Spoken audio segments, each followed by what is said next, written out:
For me, I think it's really important that health and safety equipment is designed to fit everyone for two reasons. The first is fundamentally safety. PPE that doesn't fit is not fit for purpose. But beyond that, it's also how you feel in it and that kind of sense of belonging. It's really difficult to feel confident in yourself and back yourself in settings where you're going to site and you're being a site manager or engaging with clients there.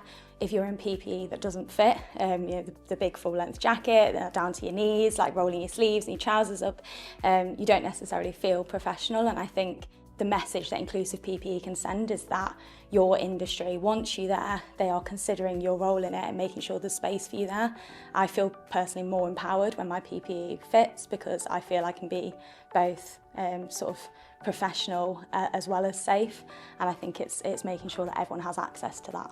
So for me, Curtins are supporting this British standard, speaking as an employee, because it aligns with a lot of the other things that they do naturally. I think Curtins always want to champion their staff, show employees that they're valued, and I think this is a really good way to sort of proactively engage with such a big change in the industry and kind of say to everyone in Curtins who it affects, which is a lot of us, that you're not on your own doing this. Like, we support you, we're going to help you map this out and navigate it.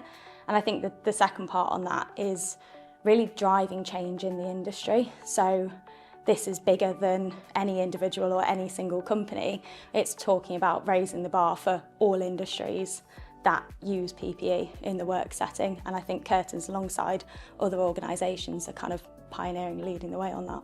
So inclusive PPE means, I think, for a business like Curtins, certainly, coming down to something as simple as making sure that every single employee is able to step out into their work feeling like they are equipped with the right PPE that is tailored to their specific needs and requirements.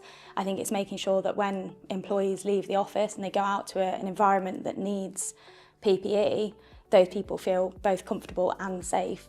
So if I can pick a single action that every organisation should be taking to make sure that PPE is suitable for all employees, it's really about ongoing communication. So every single company has a different workforce.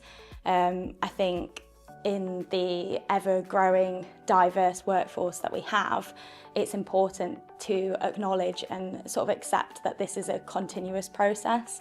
We can't just say, well, there's guidance here, we're putting policies in place and that's going to be that. I think companies need to show their employees what is accessible at a single point in time and how they can get that and can access that. But beyond that, it's also then creating a channel for them to be able to feed back any sort of comments or change in requirements and needs.